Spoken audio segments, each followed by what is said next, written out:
People often ask, what can I do to help? There's actually a lot you can do. One everyday thing that people can do to support communities vulnerable to human trafficking is really to make sure you're tipping people in the service industry as generously as possible. So often it's easy to get a cheap sandwich in a deli or a really well-priced manicure, and it's important to value that labor as well as we can.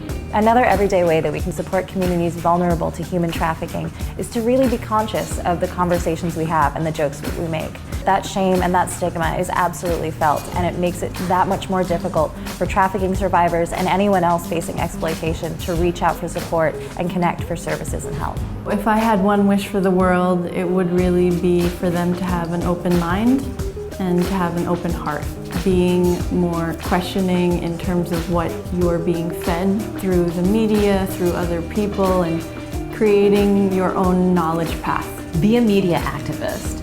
When you see a story online that doesn't tell the whole picture about trafficking or isn't very nice about how it talks about survivors, write a letter to the editor, include a comment under the article, hold the media accountable. If you have an unlimited Metro card, you can swipe somebody through when you're exiting the subway station. And I mention this because it sounds like a small thing, but it's actually hugely helpful for homeless youth that may be experiencing or at risk for trafficking. If a community member thinks that they're seeing a trafficking situation and they're not seeing a violent crime committed in front of them at that moment, they should call a known and trusted human trafficking organization, which could be a Freedom Network organization or a New York Anti-Trafficking Network organization. We'll always be happy to help navigate what should happen next in those situations. What can you do to combat human trafficking? You can roll up your sleeves and start doing some anti-poverty work.